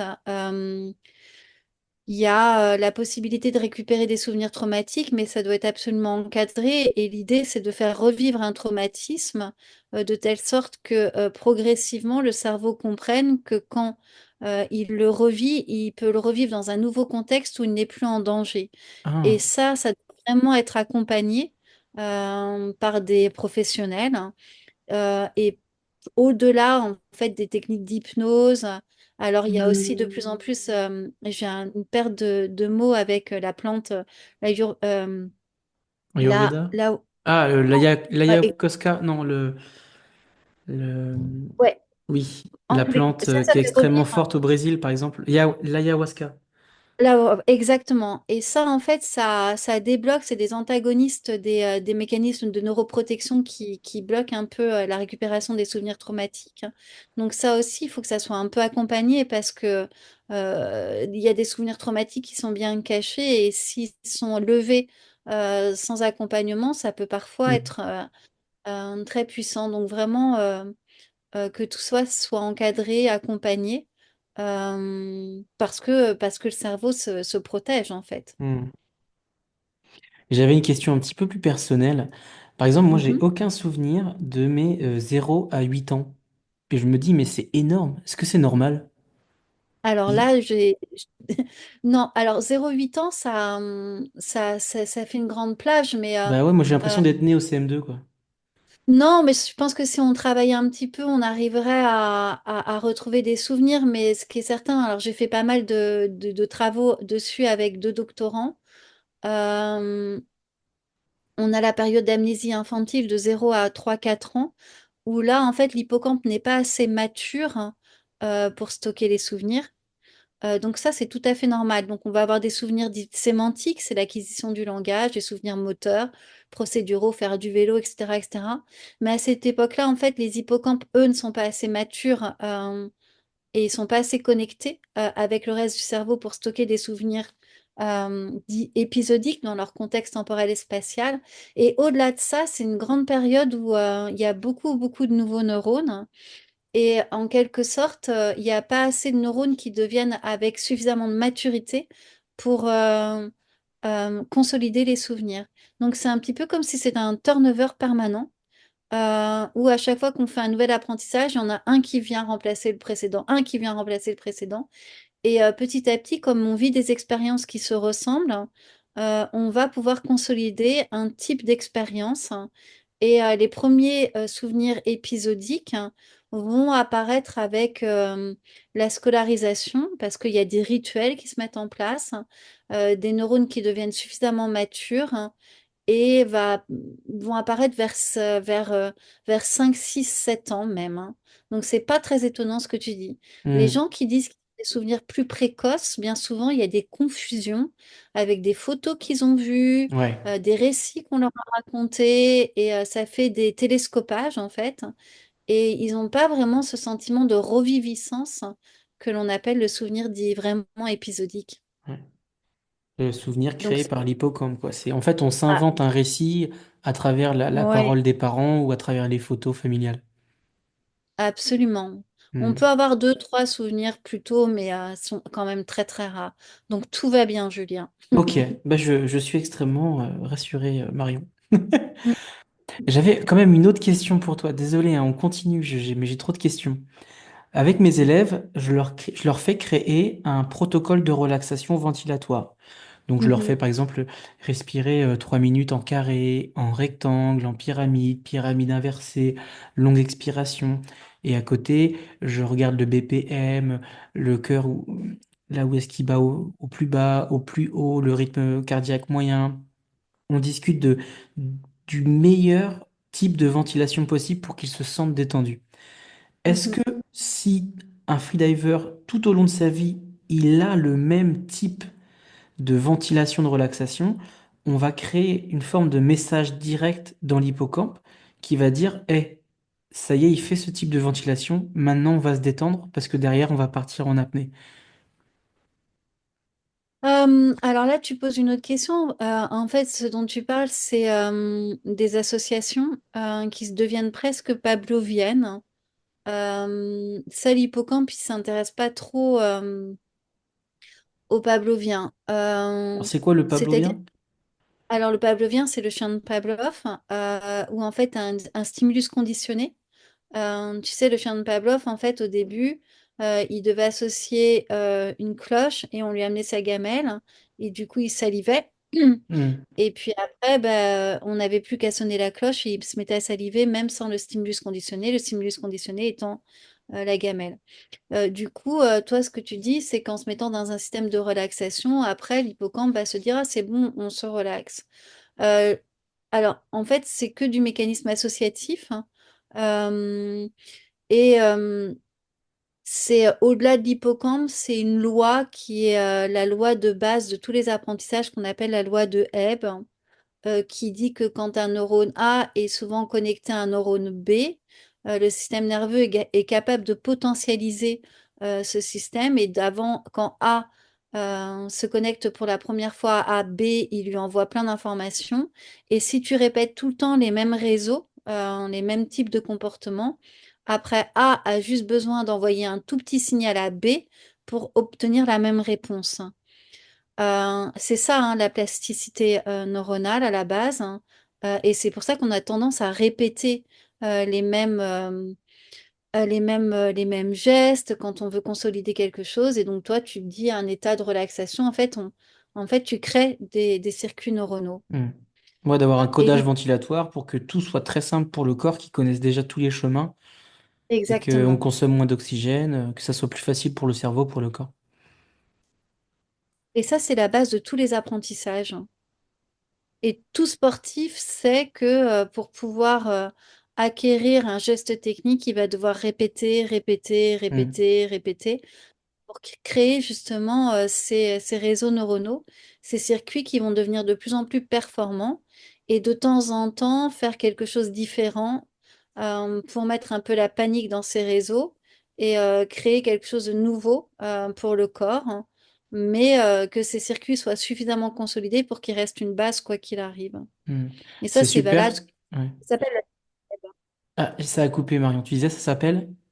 La loi de Hebb, H-E-B. La loi de Hebb. Ok. C'est super parce que tu es en train de me faire ma transition sur une de mes dernières questions. C'est comment est-ce qu'on explique que quand on répète un geste, parfois ça a le même effet au niveau du cerveau que quand on répète visuellement le même geste. J'ai vu sur Instagram, il y a un truc de podcast américain où ils disaient qu'ils avaient pris une équipe de basket où ils les avaient entraînés pendant une semaine à faire des paniers et une semaine où ils faisaient de la sophro et de la visualisation à mettre des paniers et qu'ils avaient eu les mêmes résultats. Est-ce que c'est Mm. vrai? Est-ce que la visualisation active les mêmes zones du cerveau que quand on fait le geste? Oui. Les premiers à avoir fait ça, c'était une équipe canadienne qui a entraîné des skieurs en vitesse, en descente, hein. Effectivement, on s'est aperçu que la visualisation entraîne exactement les mêmes activités cérébrales dans les mêmes régions, excepté évidemment les régions motrices, hein, que celles qui étaient dans la réalité en quelque sorte. Du coup, c'est pour ça que plus tu fais de la visualisation et plus tu entraînes ton cerveau à se mettre dans la même situation que s'il l'était en réel. Et ça, le cerveau adore faire ça parce que tu actives les mêmes réseaux cérébraux en visualisation que si tu étais dans la situation réelle. Après, l'écueil un petit peu de ça auquel il faut faire attention, c'est que quand tu es dans la situation réelle, en fait, ton cerveau va se mettre dans la même situation que la visualisation. Donc, il faut aussi le préparer à ce qu'il y ait un changement brutal dans la situation réelle, qui n'est pas forcément le cas dans la visualisation. Hmm. Autrement, le cerveau va défiler la visualisation. Mais c'est assez étonnant, effectivement, de voir en neuroimagerie comment, dans un cas de visualisation, on active exactement les mêmes régions cérébrales. Si quelqu'un fait du ski ou du basket, hein, que s'il était dans une situation réelle. Il le visualise de la même façon, en respectant les temps, les délais. On voit exactement les mêmes activités. Mm. Ouais, c'est incroyable. C'est pour ça qu'avec mes élèves, des fois, je leur fais du breeze work et je fais énormément de visualisation avec eux. Parce que des fois, on fait 10 fois la plongée parfaite. Ou même moi-même, avant Mm. les championnats du monde, là en Corse, dans mon van, le soir, j'avais répété 10 fois mes gestes, 10 fois comment j'allais mettre mon pince-nez, comment j'allais compenser, à quel moment j'allais tirer. Et quand je le Mm. fais dans l'eau, mais c'est tellement plus facile parce que j'ai l'impression que mon cerveau, il a déjà vécu énormément de fois la plongée. Est-ce que toi-même, tu fais de la visualisation pour tes performances? Alors, j'en ai fait pas mal. Moi, je fais un peu attention parce que justement, ça me met dans un petit état dissocié que j'aime pas trop. Je défile après la visualisation un peu comme si j'apprenais quelque chose par cœur, parce que j'ai appris trop de trucs, j'en sais rien.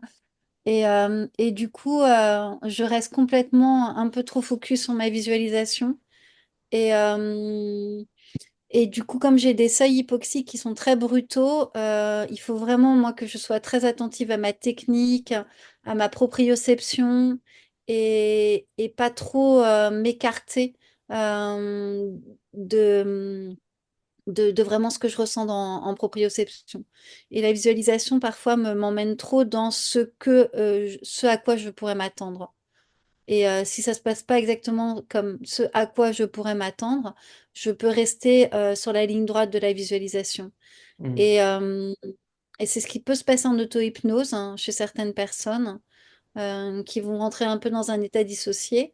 Mais si elles sont un peu hypoxiques, hein, elles vont rester dans cet état dissocié et elles vont pas être assez attentives à ce qui peut se passer sur leur proprioception parce qu'elles sont Hmm. dans leur auto-visualisation dans leur auto-hypnose, pardon. C'est des états dissociés un peu, hein. Hmm. Et Mm. quand toi tu pratiques la visualisation, est-ce que tu te parles mentalement? Est-ce que tu t'es fait un texte préenregistré? Est-ce que c'est ton coach qui vient te parler, te faire un texte? Est-ce que tu rajoutes des sons sonores? Est-ce que tu le fais en apnée? Est-ce que tu as des petits tips à nous partager pour avoir une visualisation la plus efficace possible? Alors, comme je l'ai fait et que ça n'a pas été efficace pour moi, je suis revenue, comme je suis quand même, enfin, à la base, je suis nageuse, donc quand je l'ai fait, effectivement, j'ai fait ce que tu dis. Alors moi, c'était carrément des chapitres, hein. Euh, il y avait le chapitre du 50 mètres, du 75 mètres, du virage à 100 mètres. Tout était absolument décrit Ah ouais, c'est parti avec loin, la hein. voix Ah ouais, non, c'était mais très analytique, hein. Hmm. Et c'est pas bon pour moi parce que tout doit se dérouler. Mon cerveau déroule ça et ne pense qu'à ça, en fait. Hmm. Et je suis revenue à ma technique. Je suis plutôt sur la technique. En fait, je suis personnellement, je suis très à rechercher les appuis dans l'eau. C'est la seule chose qui m'intéresse, hein. C'est comment je m'appuie dans l'eau. C'est voilà, il y a que ça qui m'intéresse. Ok. J'ai arrêté un petit peu, mais je sais que ça fonctionne très très bien chez beaucoup de personnes. Et il y a de plus en plus de personnes qui pratiquent effectivement la visualisation et l'auto-hypnose, avec des possibilités de sortir avec de l'ancrage, euh, et que ça fonctionne vraiment très bien. Et t'as Bravo, des hein. camarades dans ton équipe de France qui pratiquent la visualisation d'une manière un peu spéciale? Ah bah, je crois qu'ils en font tous un petit peu, hein. Hmm. Tout le monde fait un peu de sophro, quoi. Oh oui, je crois bien, ouais. Bon bah super, merci Marion pour toutes ces infos, c'est vraiment hyper précis et j'adore comment tu réponds, c'est toujours très, c'est carré, tu sais où tu vas, j'adore. On va terminer avec une dernière question. Marion, quelle est ta citation préférée? Euh, Et pourquoi, bien entendu? alors, je vais te dire, je vais choisir celle-là. Fais confiance à la vie telle qu'elle est et aime le monde comme toi-même. Fais confiance à la vie telle qu'elle est et aime le monde comme toi-même. C'est le Lao Tzu. Bah pourquoi? Parce que je pense que c'est la possibilité du tout est possible en fait. C'est l'adaptabilité, c'est la résilience et puis l'acceptation. Donc à partir de là, on peut avancer. Eh ben merci beaucoup Marion de terminer sur ces mots. Merci d'être venu sur la Freediving Family partager tout ton savoir. J'invite les gens à aller te suivre sur les réseaux sociaux. Sur ton compte Instagram, c'est Marion Nouliane. Et j'espère que les gens vont venir te soutenir pour les prochaines compétitions. Et merci Julien de m'avoir invité sur la Freediving Family et encore bravo pour tout le dynamisme que tu apportes depuis ton arrivée à la famille de l'apnée. Et voilà, c'est terminé pour cet épisode mixant apnée et neurosciences. Merci au docteur Nouliane. Chers auditeurs, chères auditrices, vous devez avoir le cerveau qui transpire et votre hippocampe rempli de nouvelles informations. Pour résumer cet entretien de 1h30, je dirais que l'apnée est bénéfique au corps et que les apnées progressives permettent au cerveau des freedivers de s'adapter au manque d'oxygène. Et que non, nous ne détruisons pas notre hippocampe, notre cerveau, à cause de l'apnée. Et ça a bien été démontré par le projet de recherche Hypoxia mené par Marion Nouliane au CEA Neurospin. J'ai hâte d'avoir la suite des résultats des études afin de découvrir si nos amis les astrocytes arrivent à capter l'oxygène environnant, ce qui montrerait une nouvelle fois que le corps sait développer des techniques pour s'adapter et survivre au manque d'oxygène. Je sais pas pour vous, mais cet épisode m'a obligé à sortir de ma zone de confort et que j'ai dû reprendre les cours d'anatomie et de SVT de base. Ce que je retiens, c'est que notre corps est capable de choses incroyables si on le prépare correctement et avec intelligence. Si vous voulez progresser en apnée, faites-vous accompagner par des professionnels de l'apnée. Pour les plus motivés, mais venez plonger avec moi en mer Rouge, à Dahab. La mer est chaude, en plus c'est l'hiver en France en ce moment. Voilà, faites le pas et plongeons ensemble. Merci à vous pour votre temps d'écoute. Merci à toi, Marion. N'oubliez pas de vous abonner, de noter 5 étoiles le podcast et de le partager à la terre entière. Je vous embrasse fort. Vive l'apnée, vive le sport. Bisous, cœur et hippocampe.